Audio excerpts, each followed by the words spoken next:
오늘 또 제가 이제 그 박영호 목사님의 이설에 대하여 또 이제 변증하고 또 반증하는 그런 말씀을 드리도록 하겠습니다. 우리 박영호 목사님의 그 주장 중에 이제 대표적인 것은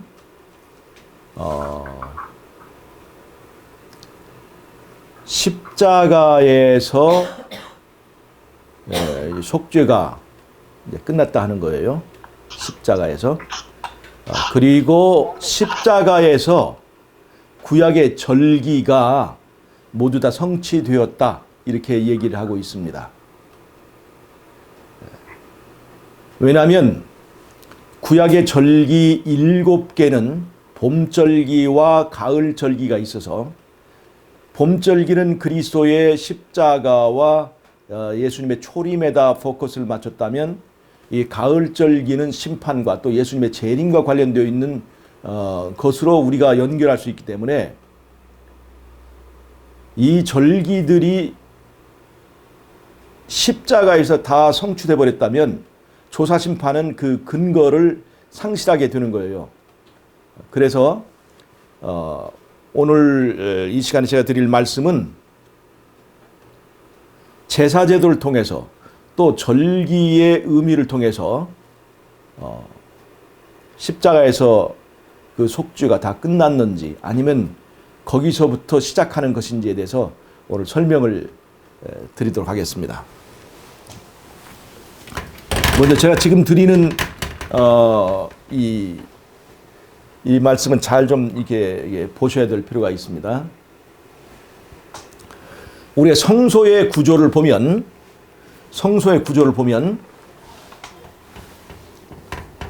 이렇게 돼 있어요. 성소의 구조 잘 보이죠? 이렇게 뜰의 중심에 여기에 물두멍이 있고 그 다음에 여기에 이제 성소 건물이 있어요. 성전 건물이.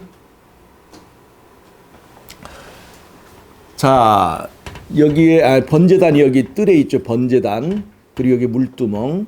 그 다음에 여기에는 촛대가 있고 여기 분향단이 있고 떡상이 있고 언약궤가 있어요. 이렇게 구성되어 있습니다. 성소는. 이렇게 성소가 구성이 되어 있는데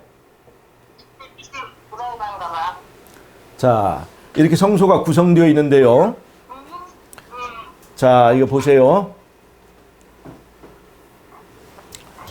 이 번제단은 무엇을 상징하느냐면 십자가를 상징합니다. 십자가. 십자가 사건을 말하는 거예요. 번제단에서 드린 제사는. 자, 보세요. 자, 이 번제단은 정사각형으로 되어 있습니다. 번제단은 정사각형으로 되어 있어요. 이 번제단이 의미하는 바는 바로 공의로운 율법을 말하고 있습니다. 왜 정사각형이냐?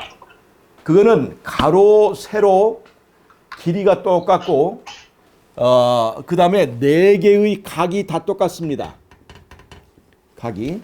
그러니까 네 변이 같은 것을 마름모라고 하고 네 각이 같은 것을 직사각형이라고 해요.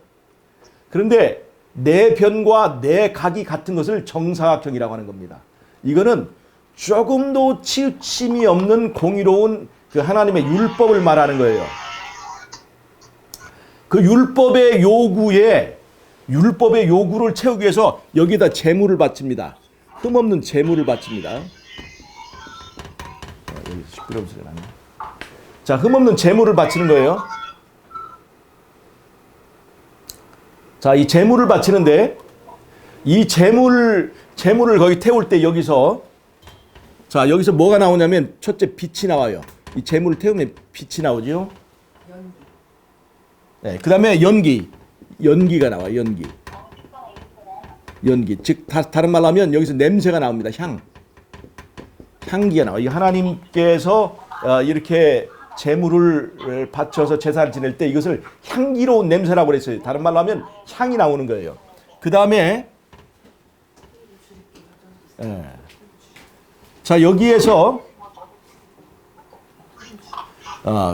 또 하나 있는 것이 뭐냐면 여기서 살이 있죠. 제사 드리는 이 제물에는 살이 있죠. 살이 있습니다. 됐죠? 보이는 거야?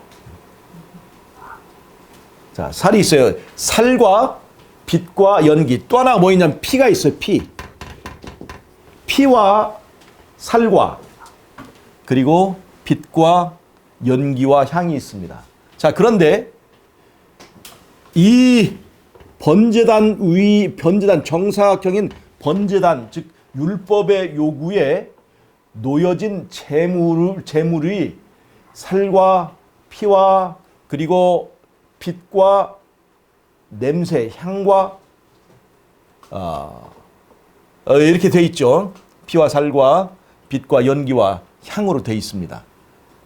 그래서 이게 번제단, 마당 뜰에서 이 번제단 위에 제물이 바쳐지는데 이것은 바로 십자가를 가리키는 거예요. 자, 그러니까 봅시다. 죄인이 일단 죄를 지으면 원래 자기가 죽어야 되지만 자기 대신 죽을 양을 끌고 와요. 그 다음에 그 양을 끌고 와서 그 양의 머리에 죄인이 안수합니다. 이거는 죄인의 죄가 그 양에게로 전가된다는 것을 말하는 거예요. 넘겨지는 거예요. 그 안수를 통해서. 그 다음에 그 양을 누가 잡냐면, 누가 찌르냐면 죄인이 찌릅니다. 그래서 제사장도 아니고 레위인도 아니고 죄인이 찌르게 돼 있어요. 그것은 바로 예수님을 죽인 것은 바로 누구냐? 바로 나라고 하는 것을 깨닫게 해주는 그 절차예요. 그래서 그 양이 이제 죽어가지고 그 다음에 번제단 위에 올라가서 거기다 불을 붙여서 제물을 삼는 거예요. 그래서 율법의 요구에 응하기 위하여 우리 예수님께서 나를 대신해서 돌아가신 것을 말합니다.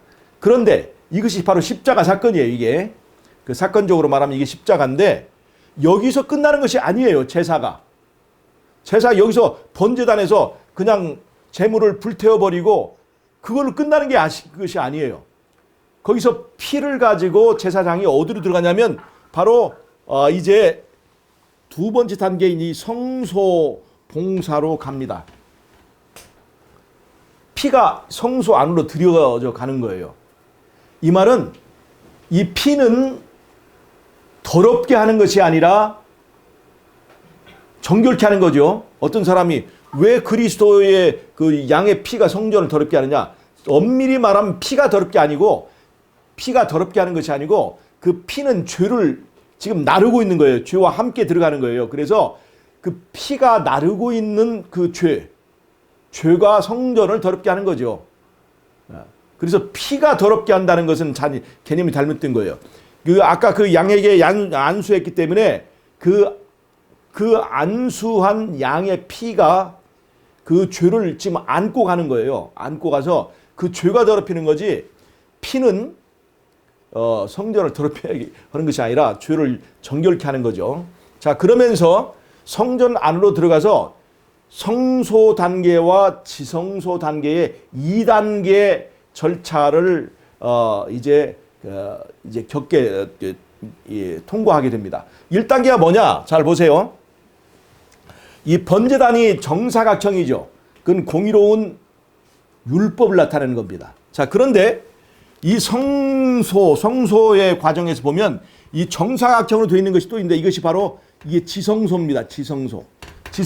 지성소가 정사각형으로 되어 있어요. 이거는 이 뜰에서의 번제단과 똑같은 것입니다.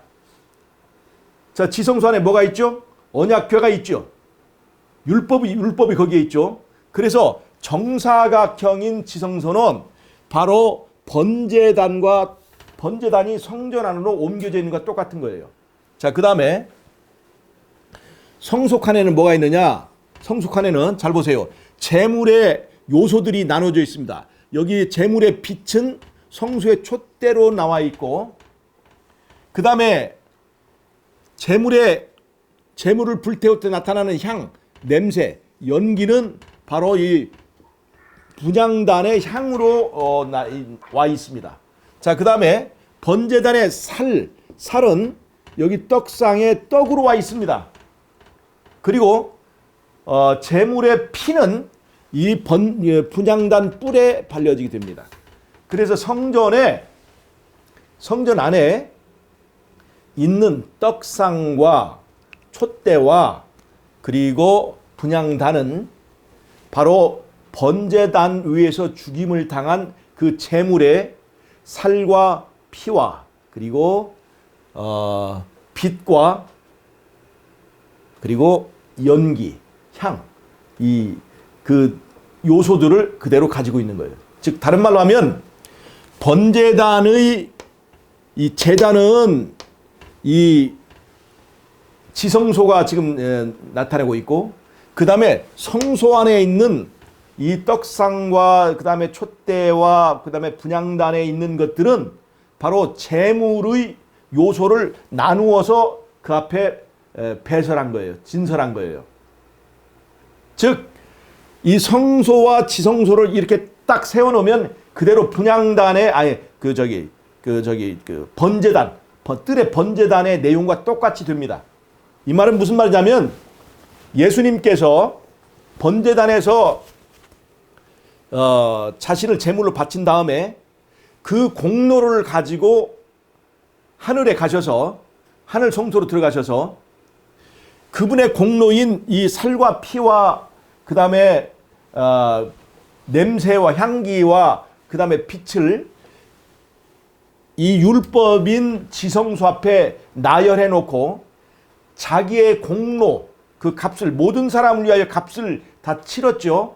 그 다음에 십자가에서 모든 사람을 위해서 값은 치러졌어요. 그럼 그 다음에 그 값을 근거로 예수님에게 나아온 사람, 예수님을 개인의 구주로 영접한 사람, 예수님을 왕으로 모신 사람을, 즉 예수님을 주인으로 받아들인 사람을 위해서 중보를 합니다. 즉 예수님을 영접한 사람에게 예수님이 십자가에 치르신 그 값으로,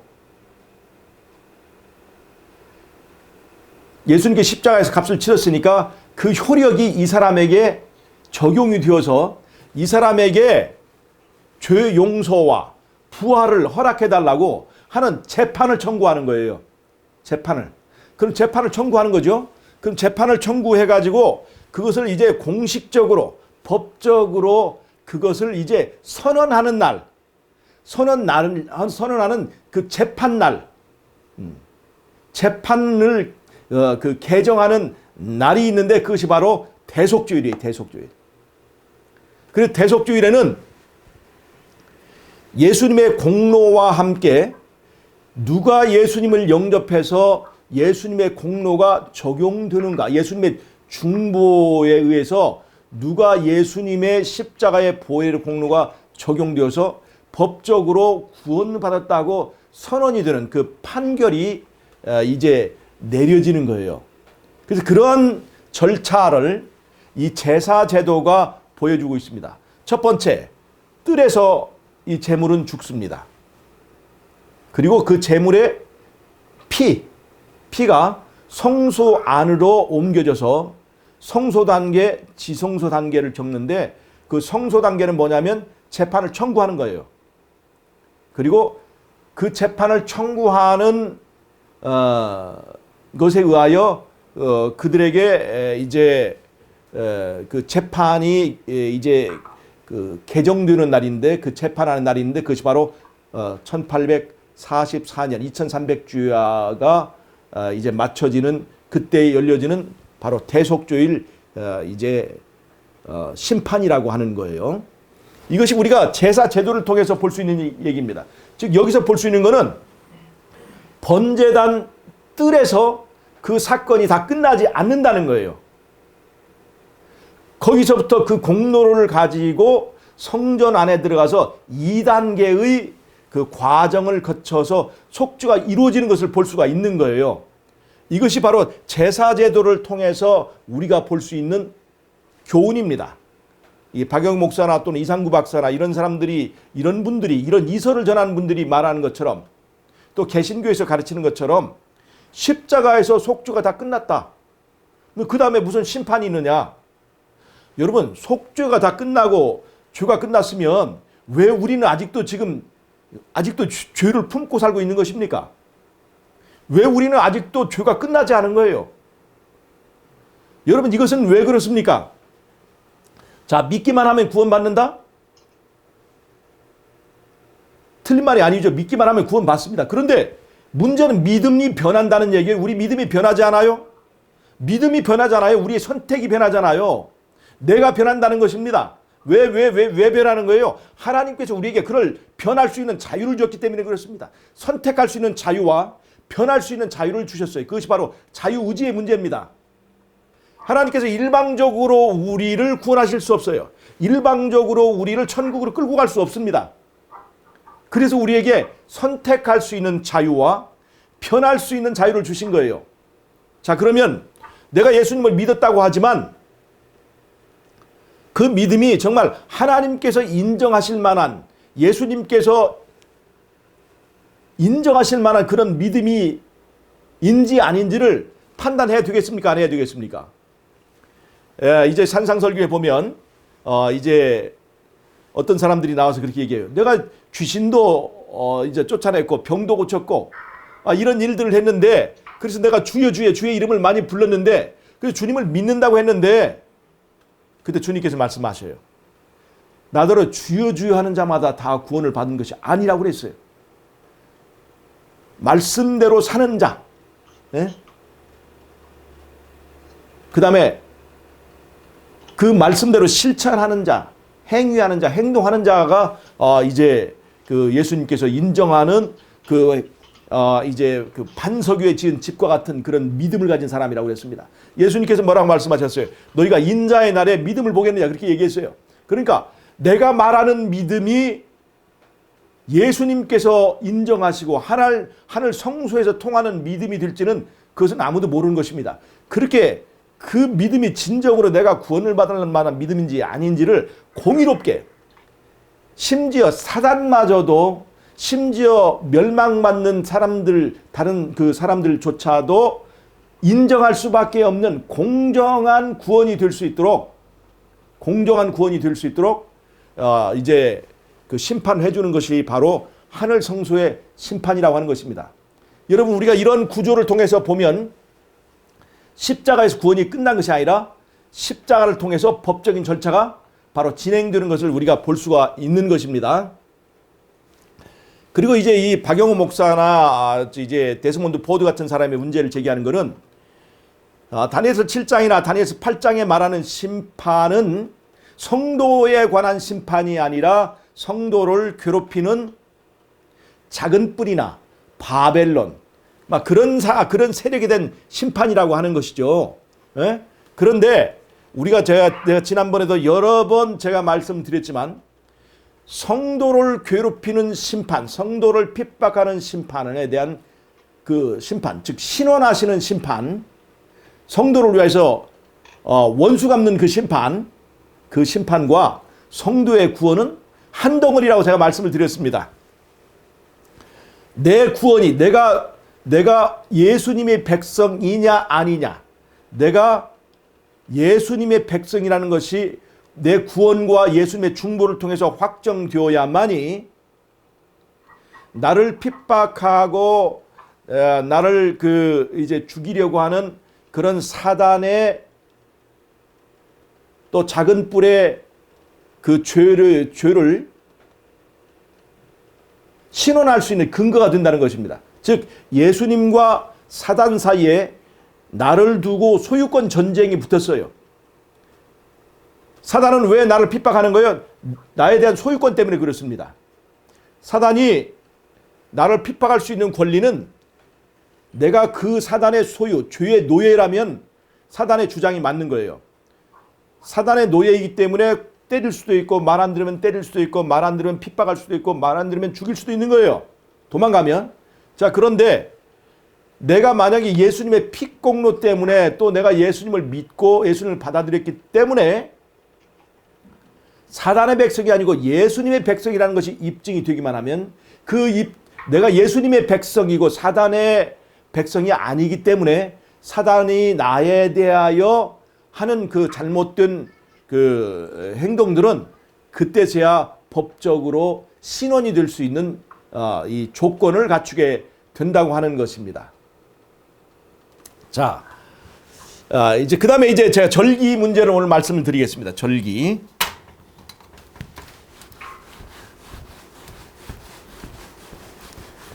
이스라엘의 절기는 이스라엘 절기는 7개입니다. 7개. 이스라엘 절기는 7개예요. 자, 이스라엘 절기 첫 번째 봄절기, 유월절, 그 다음에 무교절, 그 다음에 요제절. 이게 봄절기, 그 다음에 그리고 오순절. 자, 이게 4개가 봄절기입니다. 자, 그 다음에 가을절기는 나팔절이 있고, 대속주일이 있고,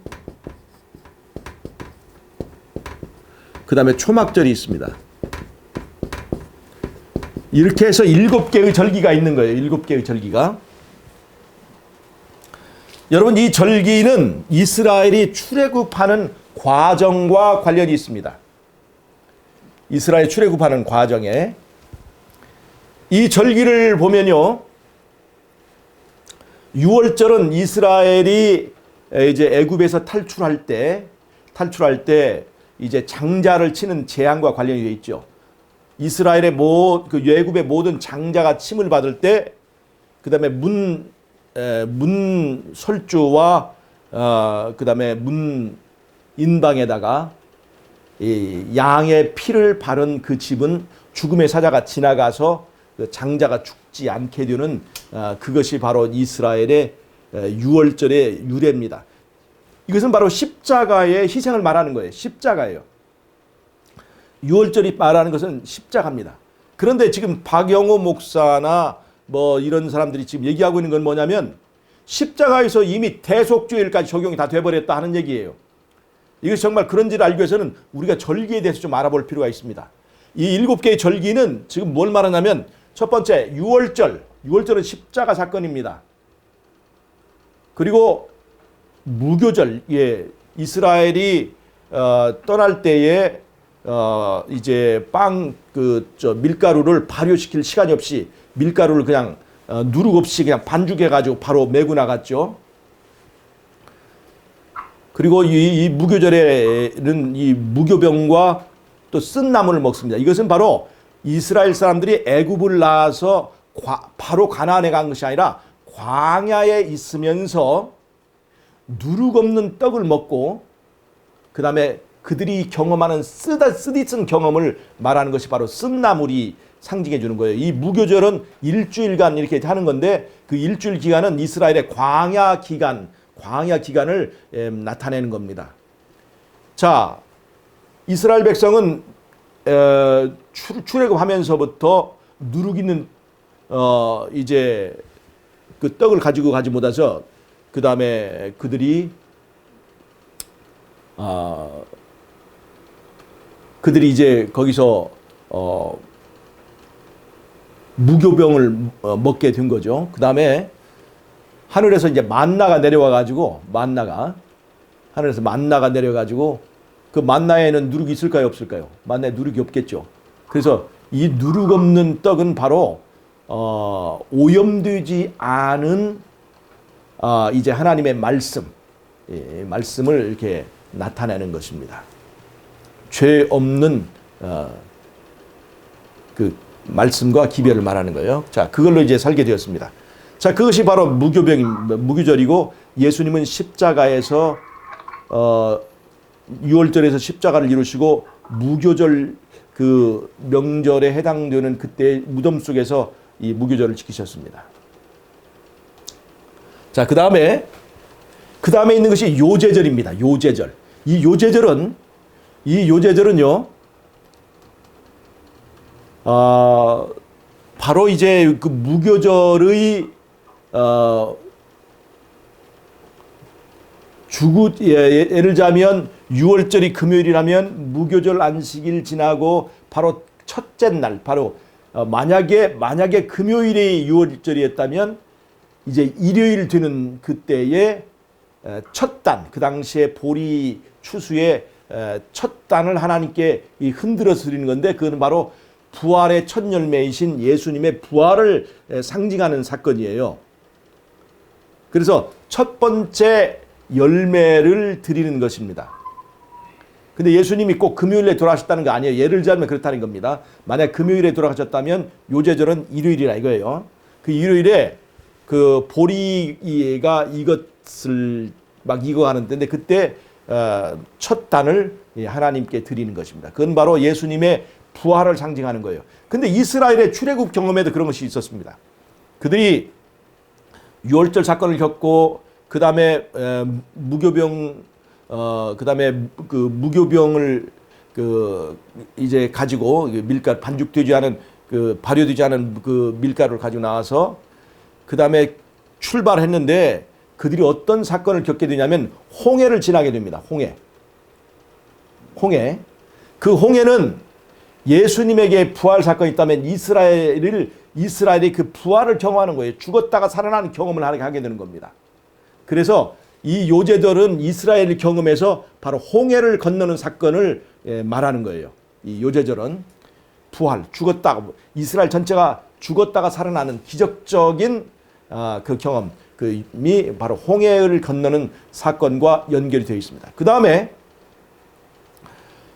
요제절로부터 50일을 세워서 50일이 되는 날, 그 오순절 날에 어떤 일이 있었냐면 이스라엘이 율법을 받습니다.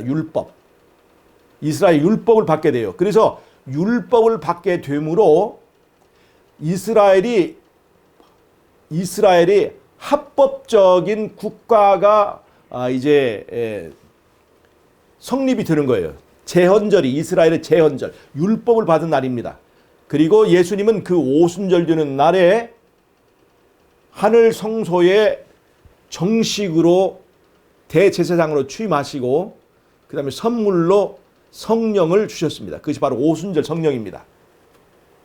이렇게 이스라엘의 절기는 이스라엘의 출애굽에서 가나안에 가는 사건과 연결이 되어 있습니다. 자, 그러면 대속절, 가을 절기는 어떻게 출애굽 사건과 어떻게 연결되었을까? 잘 보세요. 이 나팔절이라는 것은 7월 1일에 이스라엘 사람들에게 나팔을 불어가지고 앞으로 열흘이 있으면은 대속주일이 있다, 그것을 위해서 준비하도록 그렇게 하는 거예요. 그 대속주일은 뭐냐면 성소를 정결케 하는 거예요. 성소를 정결케. 그게 무슨 말이냐? 하나님의 백성들이 양을 끌고 와서 고백한 그 죄가 피를 통해서 성전으로 옮겨져서 피와 피를 통해서 그 죄가 성전을 이제 정결케 하니까, 성전을 더럽게 하니까 대속죄일 날에 그 피를 통해서 피가 운반해온 그 죄를 정결케 해서 가는 그 일이 바로 이제 대속죄일의 일이에요. 즉 그리스도의 공로를 적용해서 우리의 죄가 합법적으로 성소에서 도말돼 버리는, 그래서 성전이 정결케 되는 그 의미가 바로 대속주일에 있습니다. 그런데 그때에 이 성도의 죄가 정결케 될 뿐만 아니라 우리 이 성도들을 괴롭히고 핍박하는 작은 뿔이 성소를 더럽게 한 것도 그때 정결케 다 되는 거예요. 그래서 대속주일에는 정결케 되는 것입니다. 정결케 되는 거예요. 그런데 자, 이스라엘에게 있어서 나팔절과 대속주일은 어떻게 정의되었을까? 이스라엘이 요단강을 건넌 다음에 가나안 땅에 들어갔죠. 가나안 땅에 들어가서 맨 처음에 정복한 그 땅이 그 나라가 어디냐면, 성이 어디냐면 바로 여리고입니다. 여리고를 정복할 때 이스라엘 백성들이 어떻게 했어요? 나팔을 나팔을 불었죠. 나팔을 불고 하루에 한 바퀴씩 여리고성을 돌고, 그 다음에 7번째 날에는 나팔을 7바퀴를 돌면서 이렇게 나팔을 불었습니다. 나팔을 불었어요. 즉 이스라엘이 이 가나안 정복 전쟁을 할 때에 유일하게 나팔을 불었던 사건이 바로 여리고성을 정복할 때예요. 그래서 나팔절은 그때의 이 이스라엘 출애굽 과정에서 나팔절과 이 일치하는 사건은 바로 여리고성 정복 사건입니다. 그 다음에 여리고성이 정복되던 그 사건, 그 나팔 불기를 시작함으로써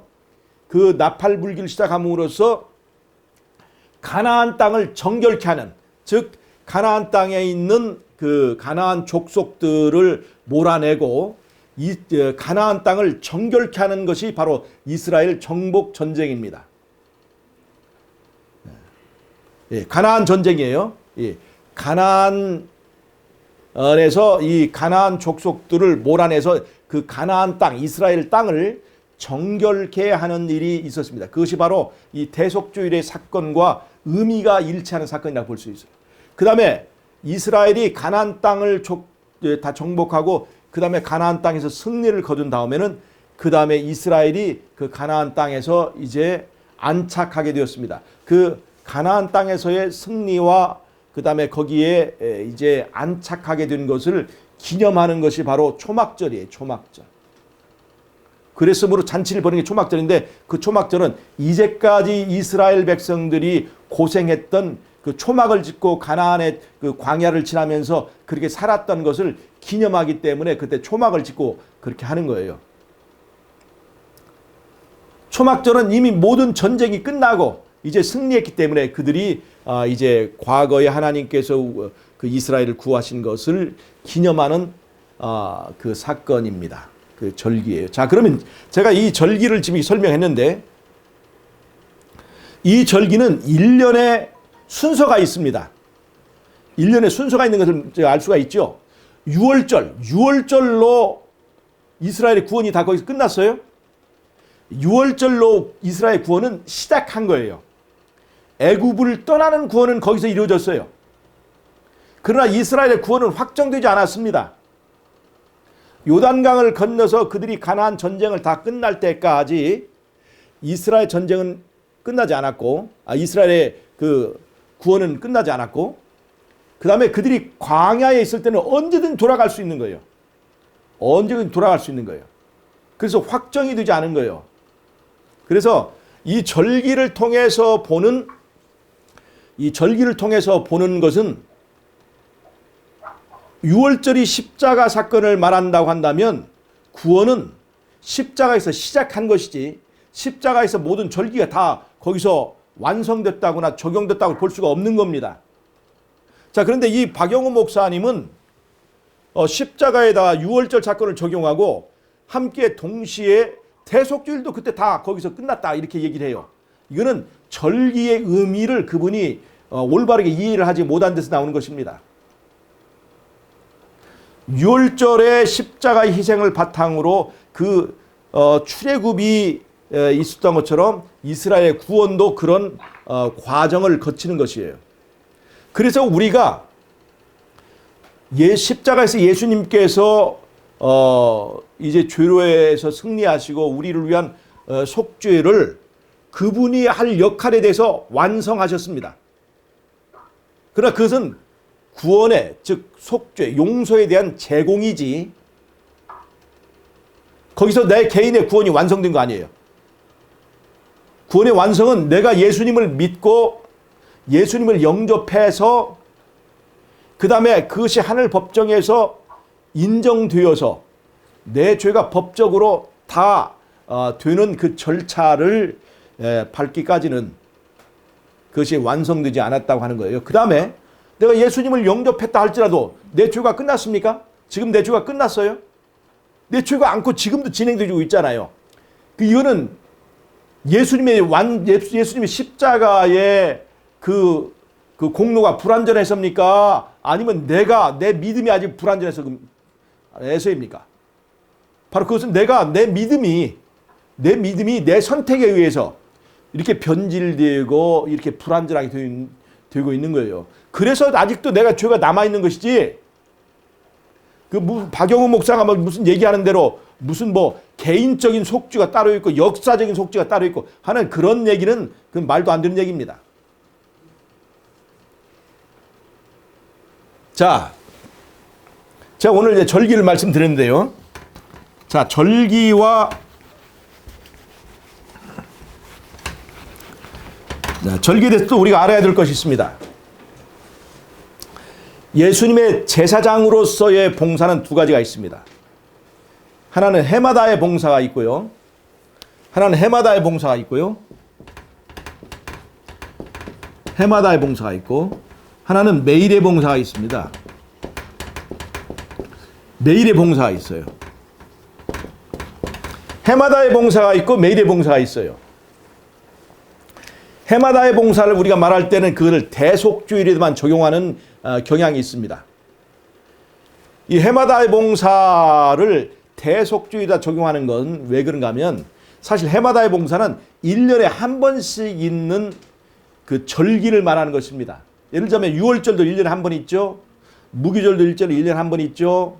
그 다음에 요제절, 오순절 전부 다 1년에 한 번씩 있는 이 절기를 말하는 거예요. 이 해마다의 봉사는. 그런데 그 해마다의 봉사의 클라이막스가 어디냐면 바로 대속주일입니다. 대속주일.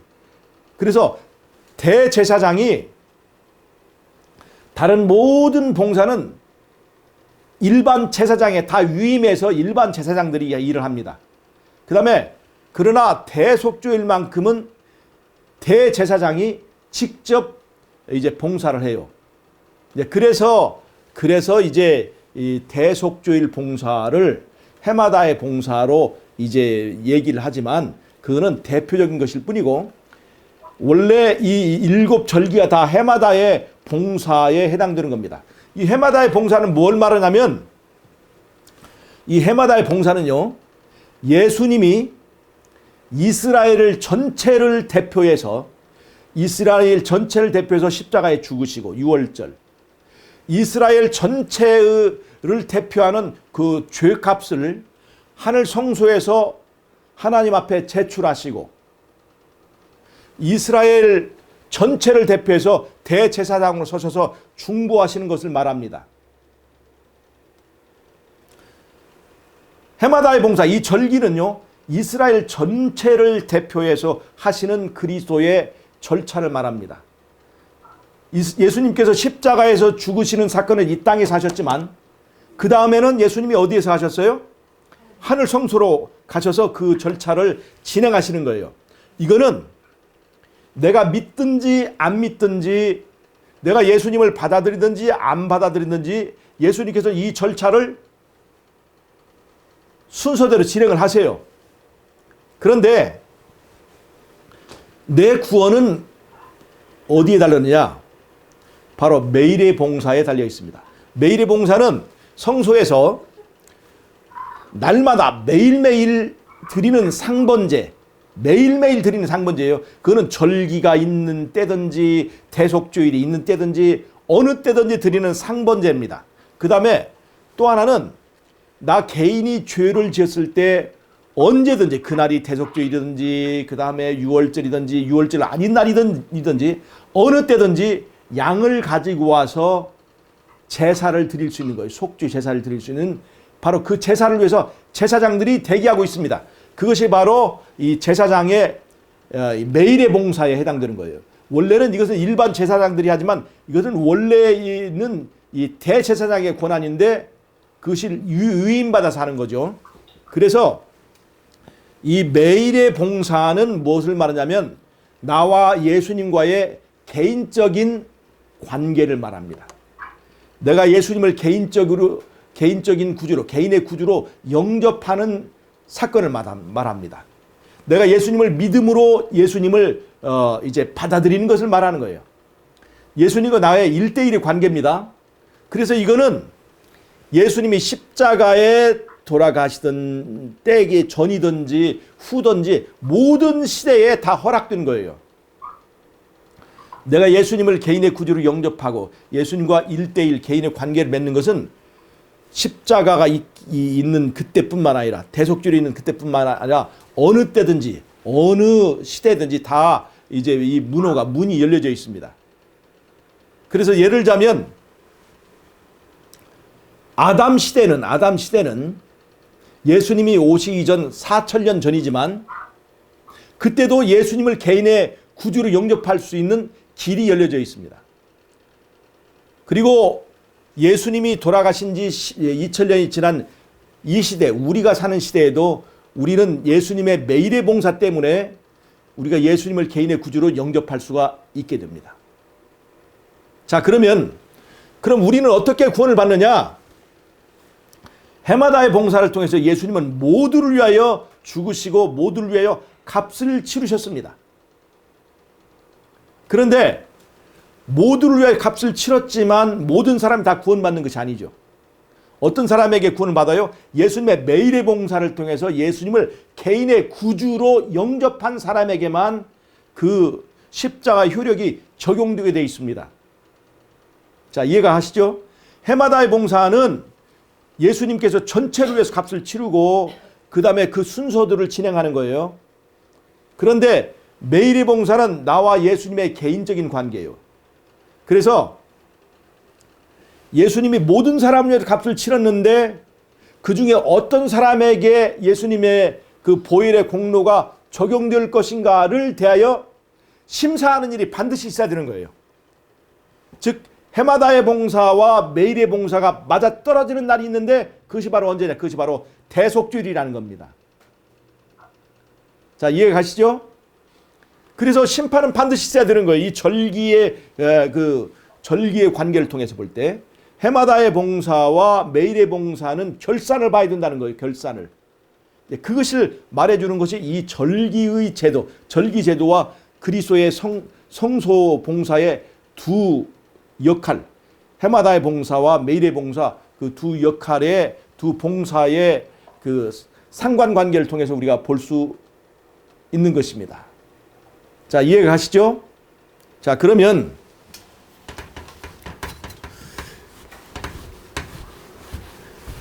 말이죠. 자, 예수님의 십자가가 있기 전에는 양으로 제사를 지냈습니다. 양으로 제사를 지냈어요. 십자가 이후에 우리는 누구로 제사를 지내요? 예수님을 통해 제사를 지냅니다. 예수님을 통해서. 옛날에 십자가 이전에는 양으로 구원을 받았다면, 양을 드리는 제사로 구원을 받았다면 십자가 이후는 우리는 예수님을 믿는 믿음으로 구원을 얻습니다. 십자가 이전에는 모세 성소, 구약의 장막을 통해서 우리 구원의 절차가 이루어진다면 십자가 이후에는 어떤 성소가 있을까요? 하늘 성소. 하늘 성소를 통해서 이 절차들이 진행이 되는 거예요. 십자가 이전에는 이스라엘의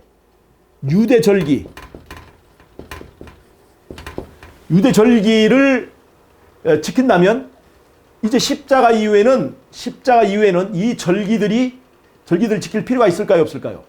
이제는 양으로 제사 드리지 않고 예수로 제사 드리고, 이제는 모세 성소를 통해서 제사를 드리지 않고 하늘 성소를 통해서 우리가 구원을 받는 것이기 때문에 절기도 이제는 유대인들이 지키던 그 절기를 지키지 않고 이 절기의 원형을 통해서 우리가 이제 이 절기를 드리는 거예요. 첫 번째, 유월절은 예수님께서 십자가로 이제 치러졌습니다. 두 번째, 무교절도 예수님께서 무덤 속에서 죽으시고 그 절기는 이제 치러졌고요. 요제절은 예수님의 부활로 이루어졌습니다. 오순절은 예수님의 성령 강림으로 예수님께서 하늘 성소에서 대제사장으로 봉사하시고, 그 다음에 우리에게 성령을 주심으로 오순절은 이 봄절기는 이제 신약 초기에 이루어졌습니다.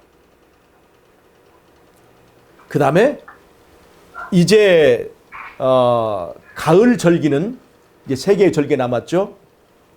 나팔절은 재림운동을 통해서 백성들을 깨우는 그 일이 이루어졌고, 그 다음에 1844년 2300주야가 맞춰지는 그 시점부터 이제 대속죄일이 진행이 되었습니다. 옛날에 대속죄일이 하루였으니까 이것도 그럼 그렇게 해야 되냐 그렇게 얘기하지만, 그것이 바로 날짜 그 기간을 말하는 것은 아니니까 그 과정과 순서가 그렇게 된다는 것만 이해하시면 됩니다.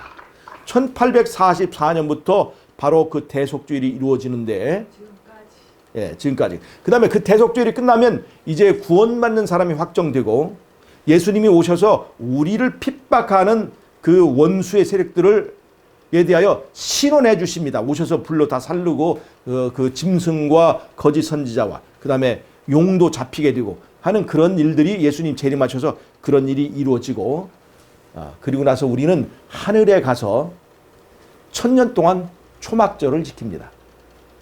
이렇게 절기가 순서대로 이루어지는데, 이것이 십자가에서 다 이루었다고 얘기를 해버리면, 그것이 이 대속주일이 십자가에서 다 이루었다고 적용이 되는 순간 1844년에 조사심판은 날아가 버리는 거예요. 자, 이해가 되시죠? 이스라엘의 절기는 그 원래의 그 유래가 하나의 사건에 다 끝나버리는 것이 아니라 하나의 과정과 절차를 거쳐서 이게 이루어지는 것처럼, 이것의 원형인 이 신약시대의 절기도 이렇게 순서를 밟아서 마지막까지 다 진행이 되는 것을 우리가 알 수가 있습니다. 십자가에서 다 이루어지는 것이 아니라는 걸 알 수가 있어요. 그래서 십자가에서 옛날의 절기가 다 폐해졌죠. 우리는 옛날의 절기, 이스라엘이 지키던 절기를 지키지 않습니다. 그러나 이스라엘 민족에게는 그 절기가 개별적으로 의미가 있을 수 있습니다. 그건 그 민족적 절기일 뿐이에요, 이스라엘에. 왜냐하면 이스라엘이 이제 구원을 받은 날이고, 이스라엘 민족이 이제 또 나라가 세워진 날이고 뭐 한 날이기 때문에 이스라엘의 민족적 명절로 지키는 건 상관없지만, 구원의 의미가 담겨 있는 그런 명절은 이제 더 이상 우리 이 신약의 그리스도인들은 지키지 않게 되는 거예요. 이제 더 이상 모세 성소에서 우리는 제사를 드리지 않습니다. 그런데 모세 성소가 폐해지고 구약의 절기가 폐해졌다고 해서 그걸로 모든 절기가 없어지는 것이 아니라 새로운 절기, 원형 절기가 시작된다는 것을 우리가 알아야 된다는 거죠. 원형 성소가 시작된다는 걸 알아야 되는 거예요. 그 양이 말하고 있는 원형 재물을 근거로 우리의 신앙이 시작된다는 그것을 알아야 된다는 얘기입니다. 그래서 절기가 십자가에서 폐해졌다고, 그걸로 다 됐다고 말하는 것은 굉장히 잘못된 얘기일 뿐만 아니라, 그 얘기를 듣고 거기에 빠지다 보면 여러분 패가 망신하게 됩니다. 여러분 거짓 선자와 이설자를 믿는 것은 자유입니다. 그러나 거기에는 커다란 책임이 따르게 되고 여러분들의 운명에 큰 문제를 일으킬 수가 있습니다. 여러분 거짓 선지자를 주의하세요. 그 사람이 키가 크든지 잘생겼든지 말을 잘하든지 그런 것들에 홀리다 보면 여러분들의 패가 망신할 수가 있습니다. 여러분, 제가 정말로 여러분들을 이렇게 부탁을 드립니다. 여러분, 십자가를 통해서 구약의 절기가 폐해졌던 건 맞아요. 그러나 그것은 새로운 절기의, 원형 절기의 시작을 말하는 것입니다. 아멘. 여러분, 십자가에서 구원이 다 끝나고 거기서 완성된 것이 아닙니다. 위대한 구원은 거기서부터 시작되는 거고, 거기서부터 성소 안으로 들어가서 1단계, 2단계의 절차를 반드시 거치게 되어 있습니다.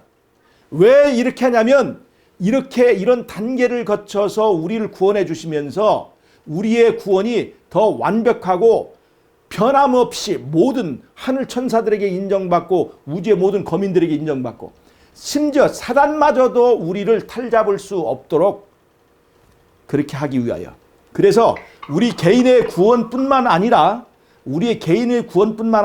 이 선악간의 대쟁투도 그와 함께 다 종결될 수 있도록 하기 위해서 이런 절차들이 필요한 것입니다. 여러분, 정말로 주의해서 잘 들어주시기 바랍니다. 제가 다음 시간에는 히브리서에서 말하고 있는 우리가 해석하기 어려운 굉장히 중요한 문제를 말씀드릴 거예요. 그래서 무슨 말이냐면 히브리서에서는 십자가로 인해서 예수님께서 지성소에 들어가셨다 이렇게 얘기를 하고 있어요. 히브리서는. 즉 박영호 목사는 그것을 지금 걸고 넘어지는 겁니다. 우리는 1844년에 예수님이 지성소에 들어갔다고 얘기하고 있는데 히브리서에서는 십자가 이후에 예수님께서 이미 지성소에 들어가셨다라고 하는 얘기예요. 그것 때문에 지금 이 데스몬드 포드나 이 박영호 목사 같은 분들은 조사 심판은 더 이상 없고 십자가에서 이미 이 대속죄일 그것이 다 끝났다고 얘기하는 거예요. 그 문제는 그 자체가 또 하나의 분량이 되기 때문에 제가 다음 시간에 이 문제를 얘기하도록 하겠습니다. 오늘은 제가 다음 시간에 바로 히브리서 문제를 얘기할 거예요. 박영호 목사도 그렇게 얘기를 하고 있죠. 히브리서에서 예수님이 가신 것은 성소가 아니라 지성소다 이렇게 얘기를 하고 있죠. 그것이 우리가 1844년에 지성소에 들어갔다는 말과 조화를 이루는지 안 이루는지, 아니면 히브리서는 바로 이제 그 화이트부인을 통해서 우리가 가르쳐주고 있는 1844년에 지성소에 들어갔다는 말과 맞지 않아서 우리는 히브리서가 옳다고 얘기하면 이 예언의 신을 폐해야 되고, 예언의 신을 옳다고 하면 이 성경을 폐해야 되고 하는 두 이 딜레마 속에서 우리가 어떻게 해야 되는지를 제가 다음 시간에 말씀을 해드리겠습니다. 이 문제도 굉장히 중요합니다.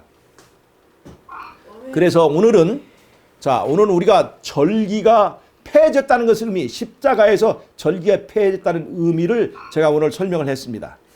양도 폐해지고 구약의 성수도 폐해지고 구약의 절기는 폐해졌지만 그 폐해진 것이 모든 것을 다 없애버린 것이 아니라 양은 원형인 예수님을 있게 만들었고, 모세 성소는 폐해짐으로 하늘 성소가 있게 만들었고, 구약의 절기가 폐해짐으로 이제 원형의 절기들이 진행되게 만들었다고 하는 것을 제가 오늘 말씀을 드렸습니다. 여러분, 오늘 이제 짧은 시간이지만 여러분 이런 것들을 통해서, 그 다음에 성소의 그 구조를 통해서 번제단 제사는 바로 그대로 이 성소에서의 봉사로 그대로 이게 이어진다는 것을 여러분 꼭 기억하시고, 여러분들이 거짓 이설과 또 거짓 선자에 여러분들이 속지 않으시기를 바라면서 오늘의 말씀을 마치도록 하겠습니다. 자.